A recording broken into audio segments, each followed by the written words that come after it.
¿Qué tal? ¿Cómo están? Buenas noches, un placer saludarles. Soy Fernando del Rincón, bienvenido a Conclusiones. Es una edición especial, estamos en el marco de este diálogo presidencial del Grupo IDEA en el Miami-Dade College y por supuesto muchos expresidentes importantes, incluso diría yo expresidentes amigos, porque tengo ya muchos años de conocerlos. Uno de ellos es por supuesto el expresidente de Colombia, Iván Duque. ¿Cómo está? Bienvenido. Fernando, un gran placer estar contigo acá. Oiga, y a algunos les va como a molestar que expresidentes amigos, pero yo lo digo en una relación de muchos años. Así ¿no? es, siempre con respeto por la independencia y la profesión periodística, pero amigos al fin y al cabo, que es lo más importante. Y así lo he entendido siempre. Hemos tenido entrevistas incluso, digamos que tensas, picantes por la situación, pero en buena lid siempre, ¿no? Lo que sí yo no veo que haya, que es muy picante y no es en la mejor de las lides, son los enfrentamientos que ha tenido con Petro en redes sociales. Han sido intercambios fuertes y creo que a final de cuentas habla de una postura que yo no sé si el tiempo le está dando la razón o no, presidente Duque, pero a mí me pareciera que sí. ¿A qué me refiero? Las políticas que ha criticado, las posturas que ha criticado, pues se vieron reflejadas en las regionales, ¿no? Se le está cayendo el gobierno a Petro. Pues, Fernando, primero, una de las cosas que me ha caracterizado a mí en la forma en la que he hecho política es nunca entrar al ataque personal. Yo no soy persona que veo la política con la diatriba y tratar de estigmatizar al otro. Mis posturas siempre han sido de visión, han sido de ideas, de principios y de valores. Y yo hay cosas con las que no comulgo y nunca comulgaré. Yo no puedo aceptar que el presidente de mi país vaya a Chile y entonces despotrique contra Pinochet y a los pocos días se vaya a Cuba a enaltecer la dictadura de los Castro. Para mí dictadura es dictadura, venga de donde venga, y eso es ser coherente y congruente. Pero adicionalmente, yo no puedo entender cómo no hubo el más mínimo rechazo a esos vejámenes absolutamente bárbaros de Hamás. Yo no puedo entender por qué se quiere destruir un sistema de salud en Colombia que ha sido construido por décadas, o cómo se quiere estatizar el sistema pensional, o cómo se quiere hacer una reforma laboral solamente para privilegiar a una élite sindical. Frente a esas cosas siempre habrá principios claros, propuestas y adicionalmente una defensa desde los valores y lo propio también desde la seguridad. La paz no se puede construir consintiendo a los delincuentes, siendo permisivo con los delincuentes, dándole gabelas y privilegios. Entonces, esas han sido posturas en las que siempre he estado, sin el ataque personal, pero lo que vimos en las elecciones locales fue el rechazo absoluto del pueblo colombiano a esa idea de que gobernar es imponer caprichosamente la ideología de un gobernante. Ese ha sido un termómetro muy importante y por eso lo traía a colación. Hay algo que yo aún no he podido explicar, no sé si usted vaya a poder hacerlo, pero lo decía durante la campaña e incluso cuando ganó Petro la elección. No entiendo cómo un exmiembro del M-19 llega a la presidencia de un país que ha sangrado por todos estos grupos irregulares. No acabo de entenderlo. Es algo que me gustaría que me ayudara a explicarlo. Porque FARC, ELN, M-19, lo que trae a Colombia es llanto, sufrimiento, recuerdos de sangre, de matanzas, de violencia. Y finalmente a la gente vota por alguien que pertenecía a este movimiento. ¿Cómo se puede entender que el mayor sufrimiento de Colombia le dio una oportunidad a un miembro o a un exmiembro del M-19? ¿Cómo se puede explicar? Yo creo que hay varias lecturas, Fernando. Primero, desde el momento en el que el M-19 se desmovilizó hasta nuestros días, han sido varios los integrantes del M-19 que han accedido a cargos de elección popular. Esto no es un tema nuevo. Y eso quizás fue la demostración también de que Colombia supo sanar heridas y darle oportunidades a aquellas personas que entraron a jugar en democracia. Esa es una realidad.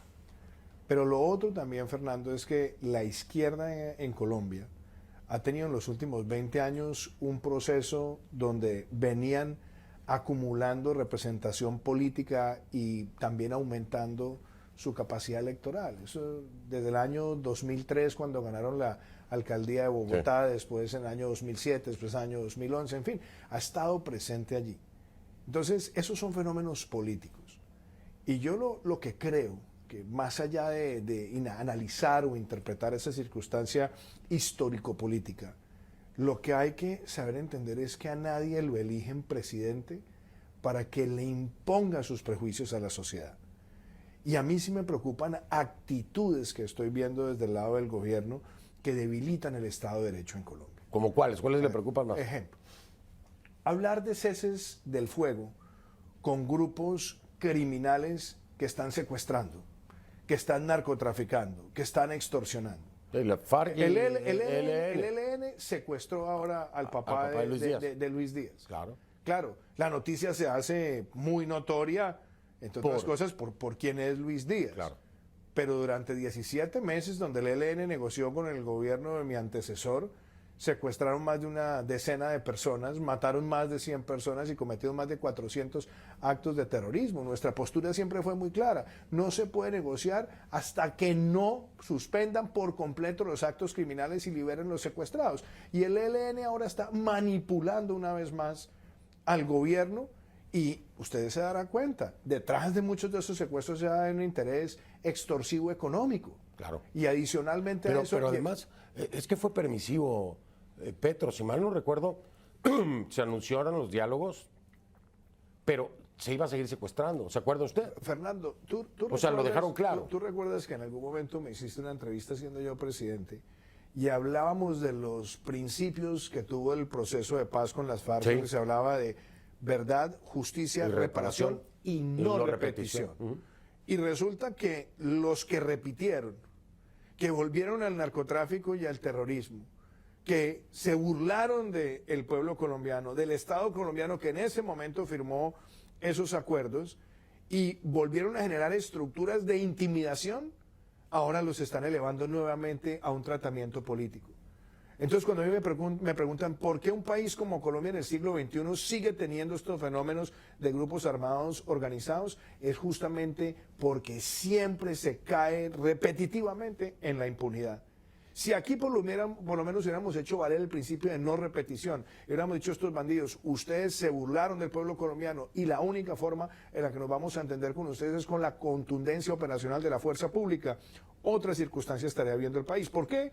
Porque hoy el clan del Golfo, los carteles de la droga quieren gozar de beneficios de la paz total para poder lavar su dinero con una oferta absurda que hizo el gobierno, donde les dejan prácticamente justificar o legalizar una parte de su fortuna mala vida. Pero, presidente Duque, no tenemos que irnos más atrás, perdón, pero yo lo digo porque me acuerdo perfecto el referendo por el sí y el no, ¿se acuerda usted? Así es. La consulta popular con Santos, y ganó el no. Así Yo es. estaba ahí, el no gana y no se respetó. O sea, Santos dio el paso a hacer sus acuerdos de paz sin importar lo que habían dicho los colombianos. Desde ahí se le dio al traste. Eso dejó una gran fractura en la sociedad colombiana. Es parte de lo que se paga hoy, ¿no? Y lo hemos hablado muchas veces, porque quienes defendimos el no, nunca fuimos enemigos de la paz.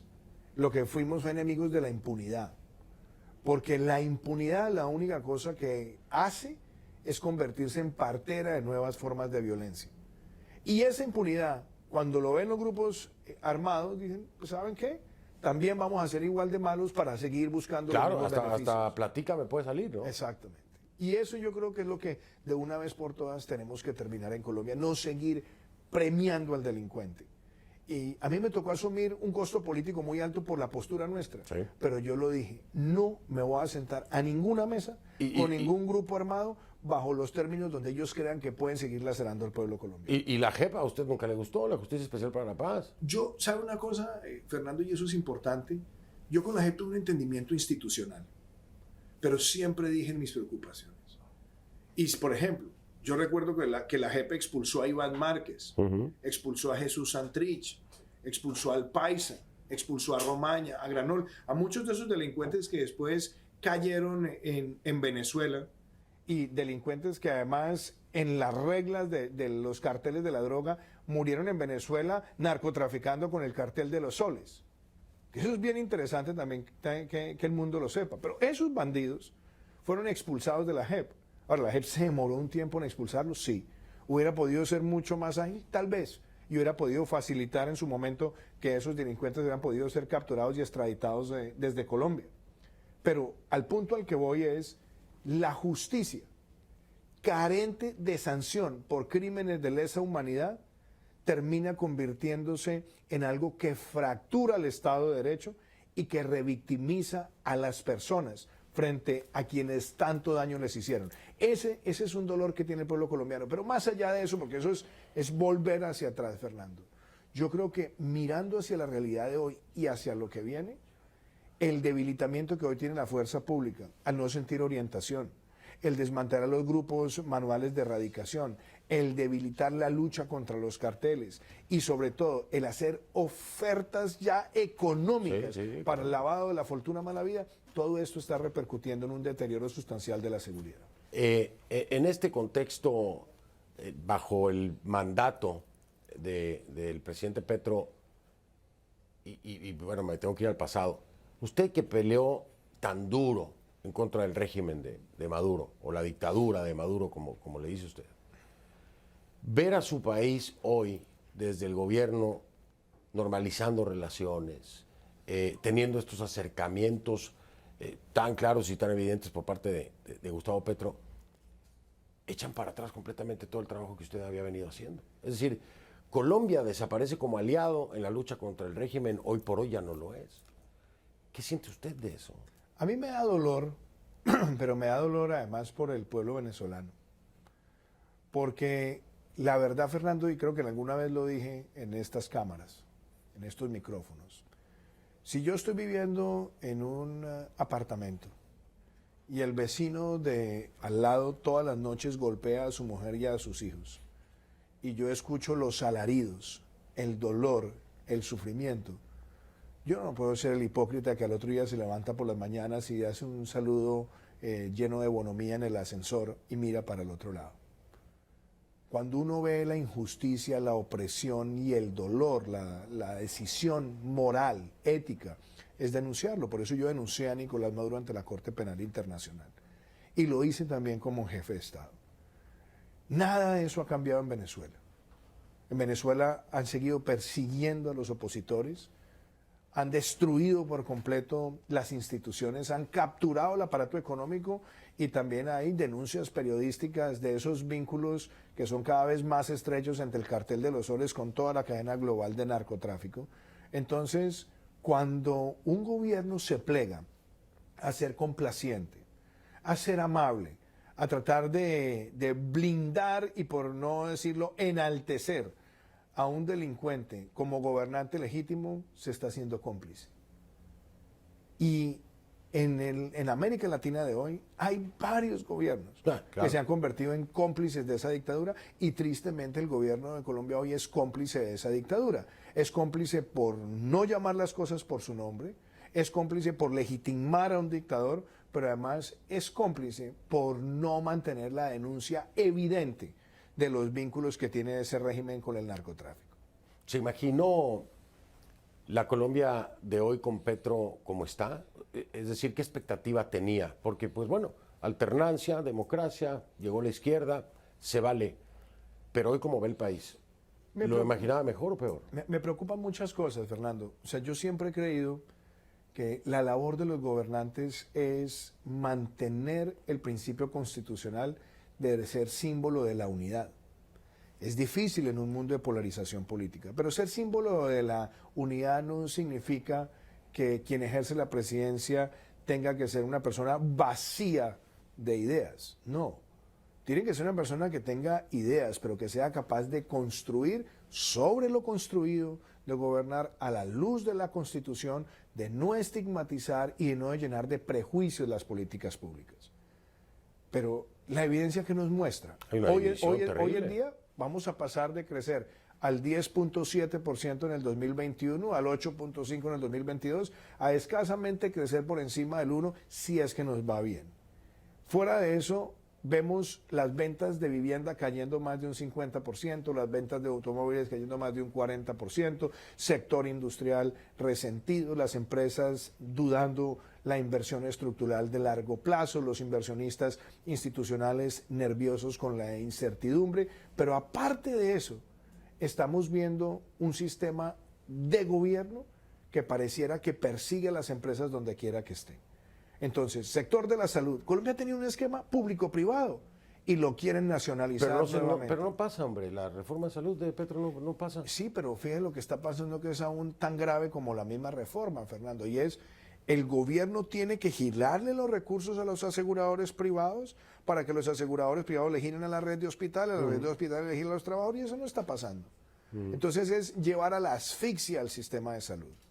Fuera de eso, en un sistema pensional donde los ciudadanos tienen la posibilidad de elegir si se van a los fondos privados o al fondo público, ahora quieren que el 90% de los que contribuyen hasta 4 salarios mínimos se tengan que ir obligatorio al sistema público, y donde el presidente de Colpensiones prácticamente sale a decir que van a coger esa plata para volverlo un cajero automático para construir proyectos de carácter político, es decir, el ahorro y el esfuerzo de los ciudadanos puesto al servicio del casino del presidente de Colpensiones. Y a eso súmele otra cosa que es aún más grave, es en el sector eléctrico empezar a distorsionar todo el sistema tarifario para afectar toda la cadena de suministro y decirle a los privados que tienen que operar a pérdida en medio de una crisis que se va a derivar del fenómeno del Niño.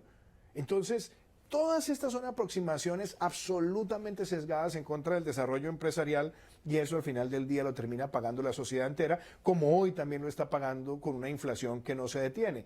Y no se detiene por las políticas que ha tenido populistas el gobierno de tratar de quedar bien con todos los actores y sobre todo tratar de beneficiar a unos en detrimento de otros. Así no se gobierna un país. Presidente Duque, me están diciendo que ya se tienen que ir. Yo quisiera seguir hablando con usted como siempre lo hacemos. Por último, nada más agradecerle como siempre su apertura conmigo. Muchas gracias, Fernando. Y decirle que me da mucho gusto saludarlo. Hace Igualmente, mucho que no lo veía. todo mi aprecio y felicitaciones, porque creo que desde este programa se han hecho importantes denuncias para defender la democracia de América Latina. Fernando, un placer. El placer es siempre mío. Gracias. Mil gracias.